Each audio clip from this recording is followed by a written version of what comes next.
हाँ, तो हमारे प्रिय छात्रों और छात्राएं, कैसे हैं आप लोग? हमें उम्मीद है कि आप लोग अच्छे ही होंगे और आपकी तैयारी अच्छा ही चलता होगा और आप लोग गर्मी से बच कर के अपनी तैयारी को रफ्तार दीजिए। उसी रफ्तार को थोड़ा बढ़ाने के लिए शंकर सर आपके वीडियो लेके आए हैं। सेकंड अध्याय, हिस्ट्री के सेकंड अध्याय है ना, हिस्ट्री एक क्लास हो रही है हिस्ट्री का, हिस्ट्री के सेकंड अध्याय जो पिछले मैंने 16 क्वेश्चन कराया था, कुछ परेशानी हो गई थी टेक्निकल फॉल्ट के कारण, मैं आपका वीडियो ज़्यादा नहीं करा पाया क्वेश्चन, तो आज लेके आए हैं। इसमें है राजा, किसान और नगर, आरंभिक राज्य अर्थव्यवस्थाएं। तो इसका पार्ट 2 हो गया, एक पार्ट पहले बना दिए हैं, एक पार्ट यह हो गया, पार्ट 2 हो गया। तो अब ये क्वेश्चन जो है, क्वेश्चन का जो मेथड है वो वन लाइनर है, एक लाइन में ही आपका आंसर है। तो आइए, पहला क्वेश्चन है, जीवक वैद्य किस वंश के काल में थे? तो ये हर्यक वंश में थे। कौन सा वंश में थे? हर्यक वंश में थे। उसके बाद है, पाटलिपुत्र के संस्थापक कौन थे? तो ये उदयन थे, उदयन थे। तीसरा, पाटलिपुत्र नगर की स्थापना किस नदी के पर की गई थी? तो आप लोग जानते हैं पाटलिपुत्र नगर की स्थापना गंगा, सोन और पुनपुन 3 नदी के संगम पर किया गया था। तो यहाँ लिख लीजिए आप, गंगा, पुनपुन और सोन के संगम पर, सोन के संगम पर, ये 3 नदियों के संगम पर यह पाटलिपुत्र नगर उदयन ने बसाया था। चलिए आइए, मौर्य साम्राज्य का प्रथम शासक कौन था? आप जानते हैं मौर्य साम्राज्य का प्रथम शासक चंद्रगुप्त मौर्य था। और चंद्रगुप्त मौर्य शासक क्यों बना था? उस पर गुरुओं का आशीर्वाद था। उसके गुरु चाणक्य थे, विक्रमादित्य थे, जो मैं पिछले क्लास आपको बोला था कि और कई नामें हैं, तो उसका एक दूसरा नाम भी विक्रमादित्य भी थी और चाणक्य के नाम से वो प्रसिद्ध थे। चाणक्य उसके गुरु थे, उसके आशीर्वाद थे, जिसके वजह से वो घनानंद को, नंद वंश के राजा घनानंद को हरा करके उसने क्या बना था? राजा बना था। तो मौर्य वंश के प्रथम शासक थे चंद्रगुप्त मौर्य, चंद्रगुप्त मौर्य, चंद्रगुप्त मौर्य थे, याद रखेंगे चंद्रगुप्त मौर्य। ये ऐसे राजाएं थे जो क्षत्रिय नहीं था। इसने बहुत बड़ा कमाल करके दिखाया था, ये मिटा दिया था कि हिस्ट्री पर एक अनोखा छाप छपा था कि ये लोग कहते थे, सिर्फ लोग यानी कहने का मतलब है कि क्षत्रिय ही राजा बनेंगे, क्षत्रिय ही राजा बनेंगे। जो ये राजा बने थे ये गैर क्षत्रिय थे, ये क्षत्रिय नहीं थे, तो भी ये राजा बना था और घनानंद जैसे राजा को इसने हराया था। आगे, जनपद का शाब्दिक अर्थ होता है, जनपद, जनपद मतलब जहाँ लोग घर बनाते हैं, घर बना के रहते हैं, उसे हम लोग जनपद कहते हैं। तो जहाँ लोग अपना घर बनाते हैं, जनपद, जहाँ लोग अपना घर बनाकर निवास करते हैं, उसे जनपद कहते हैं। चलिए खैर, पंचिन्ह वाले सिक्के बने होते थे, ये चांदी के बने होते थे। किसके बने होते थे? चांदी के बने होते थे। उसके बाद 16 महाजनपदों में सबसे शक्तिशाली महाजनपद कौन था? तो माय डियर स्टूडेंट, हमारे भारत में उस समय 16 जनपद थे। 16 जनपदों में सबसे शक्तिशाली जनपद था मगध। कौन सा था? मगध। मगध जनपद बहुत ज़्यादा शक्तिशाली था। रायतरंगिणी किसने लिखा था? ये राइटर था कल्हन। कल्हन ने रायतरंगिणी नामक एक बुक लिखा था। चलिए आगे है, विक्रमादित्य की उपाधि किस सम्राट ने ग्रहण किया था? ये चंद्रगुप्त मौर्य ने किया था, चंद्रगुप्त मौर्य ने किया था। चंद्रगुप्त मौर्य ने किया। इससे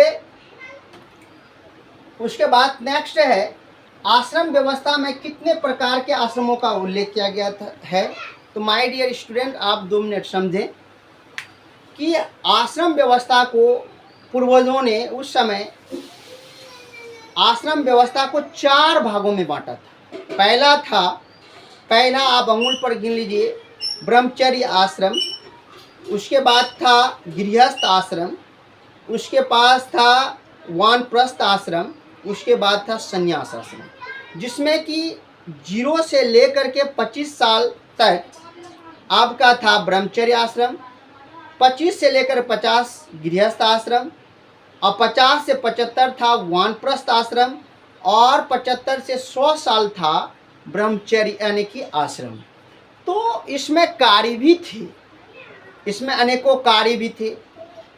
ब्रह्मचर्य आश्रम में आदमी का कार्य था क्या, आप अध्ययन करना, विद्या अध्ययन करके किसी आपने मुकाम को पाना, ये काम था।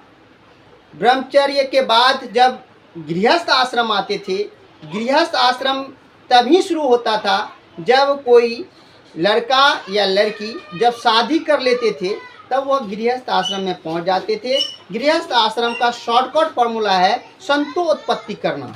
जहां लोग संतान की उत्पत्ति करते हैं वह गृहस्थ आश्रम कहलाता है।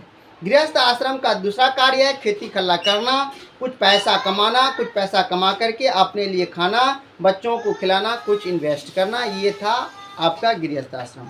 वानप्रस्थ आश्रम ऐसा आश्रम होता है जो 50 से 75 तक रहता है। इस एज में आदमी आकर के यानी कि मनुष्य आकर के दादा दादी के रूप में आ जाते हैं, और उसे क्या करना चाहिए, अपने घर के बेडरूम छोड़ करके बाहर सोना चाहिए, और अपने बाल बच्चे का देख रेख करना चाहिए, और कुछ ईश्वर भजन भी करना चाहिए।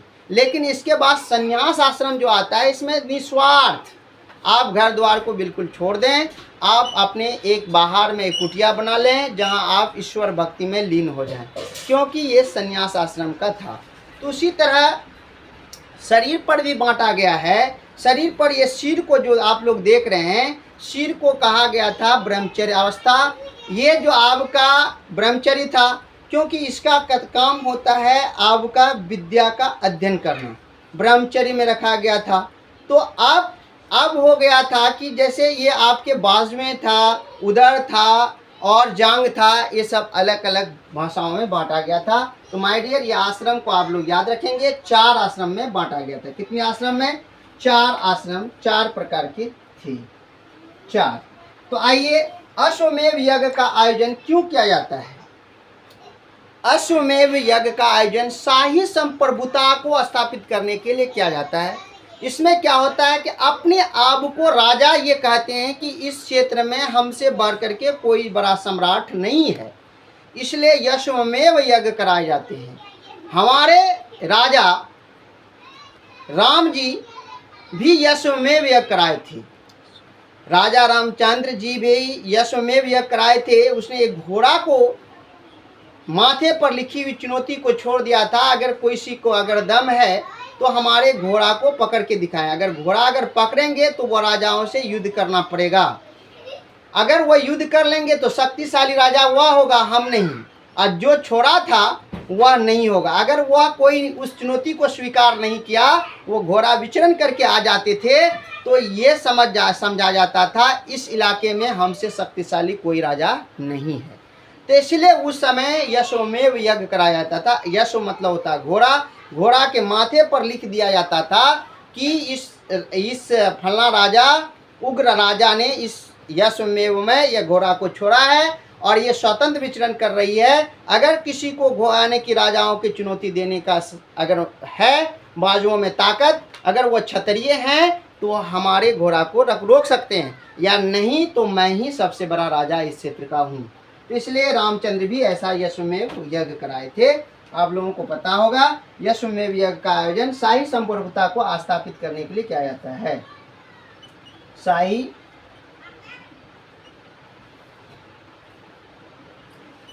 संप्रभुता को स्थापित करने के लिए किया जाता है। चलिए नेक्स्ट है, राजा ये भारत में सबसे अधिक अभिलेख किसके मिले हैं? तो हमारे भारत में सबसे ज़्यादा अभिलेख अशोक के मिले हैं। किसके मिले हैं? सम्राट अशोक, सम्राट अशोक के मिले हैं। ठीक है। राजा के आतंक से तंग आकर लोग क्या करते थे? अगर कोई राजाएं बहुत ज़्यादा खुरापात निकल गया, प्रजा को परेशान करते रहता है, तो प्रजा क्या करता है कि राजाओं की राज को छोड़ करके वह जंगल में जाकर के निवास करने लगते हैं। तो यहाँ क्वेश्चन का है, राजा के आतंक से यानी कि आतंक से तंग आकर लोग क्या करते थे? राज छोड़ करके जंगल चले जाते थे। राज छोड़कर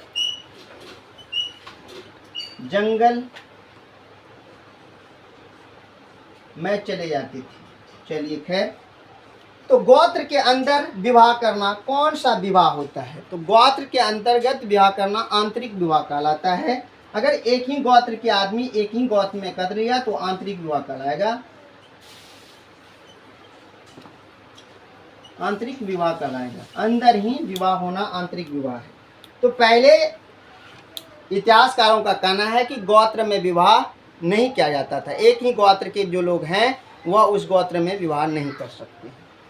तो आगे है, 7 महान राजाओं और रानियों की आकृति प्राप्त हुआ है। कहाँ? गुप्त यानी कि गुप्त जो आप गुप्त पहाड़ियाँ हैं, उसे पहाड़ियों के जैसे आपका एलोरा के गुफा या और सब गुफाएं में आप देखेंगे राजाओं का चित्र बना हुआ, रानियों का चित्र बना हुआ है। तो गुफा के द्वारों पर जो चित्र मिला था उसमें किसका चित्र मिलता है? 7 महान राजाओं और रानियों का। तो कहने का मतलब हुआ गुफा के दीवारों पर, गुफा के दीवारों पर, गुफा के दीवारों पर। तो माय डियर स्टूडेंट, हमको उम्मीद है कि आप लोग समझ गए होंगे। आप इसका स्क्रीनशॉट ले लीजिए। हम थोड़ा सा कैमरा से हट जाते हैं, आप स्क्रीनशॉट ले सकते हैं। स्क्रीनशॉट ले लिए होंगे आप लोग। आप स्क्रीनशॉट लेने के बाद में फिर पुनः, अभी आप लोग कहीं नहीं जाएंगे, इस वीडियो को देखेंगे, मैं फिर आपको क्वेश्चन लिखता हूं, फिर आपके आगे इस सेशन को आगे बढ़ाता हूं, तो आप लोग बने रहेंगे। हाँ, तो हमारे प्रिय छात्रों, आइए नेक्स्ट कुछ सवाल है। 15 तक मैंने कराया और 16 देखिए, द्रोण अद्वितीय तीरंदाज किससे मानते थे? तो आप जानते हैं कि महाभारत में सबसे ज़्यादा शक्तिशाली बनाने के पक्ष में गुरु द्रोणाचार्य किसे थे? अर्जुन को। तो अर्जुन को ही मानते थे वो, एकदम श्योर बात है। किसको मानते थे? अर्जुन को। चलिए, अर्जुन को। मनु स्मृति में कितने प्रकार की विवाह का उल्लेख किया गया है? माय डियर, 8 प्रकार के विवाह का उल्लेख किया गया है, 8 प्रकार। चलिए, कौन सा उपनिषद अथर्ववेद से संबंधित नहीं है?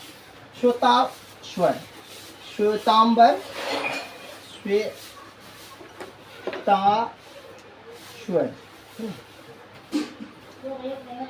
उसके बाद प्राचीन भारत के महाकाव्य का नाम क्या था? प्राचीन भारत में सबसे बड़ा महाकाव्य महाभारत था। क्या था?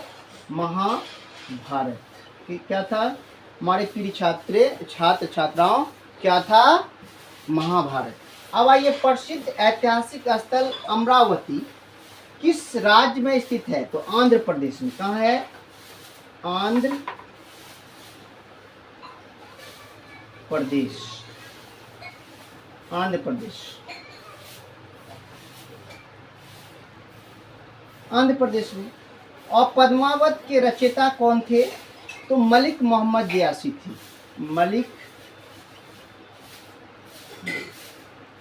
मोहम्मद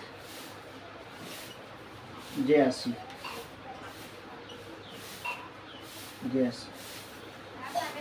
अलवार किस भगवान की पूजा करते थे? वो विष्णु का। किसके करते थे? विष्णु का। अलवार किस भगवान की पूजा करते थे? विष्णु जी का करते थे। महाभारत में श्लोकों की संख्या कितनी है? तो 1 लाख। कितनी है? 1 लाख। 1 लाख। तो आइए, श्रेणी की क्या विशेषता थी? जहाँ सभी जातियाँ मिल करके एक ही तरह की पेशा करते थे तो उसे कहते थे श्रेणी। जहाँ सभी जातियाँ एक पेशा करते थे, एक पेशा करते थे तो उसे क्या कहते थे? श्रेणी कहते थे। चंद्रगुप्त मौर्य का शासनकाल क्या था माय डियर्स? तो 323 ईसा पूर्व से 298 ईसा पूर्व।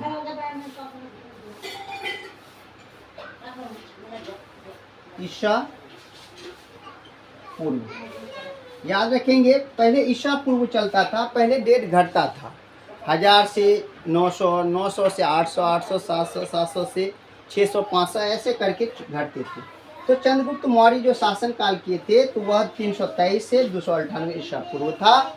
तो माय डियर्स, आज का आपका क्लास यहीं तक आज हम रखते हैं। इसमें हम 25 क्वेश्चन आज लिए हैं, 16 क्वेश्चन पहले लिए हैं।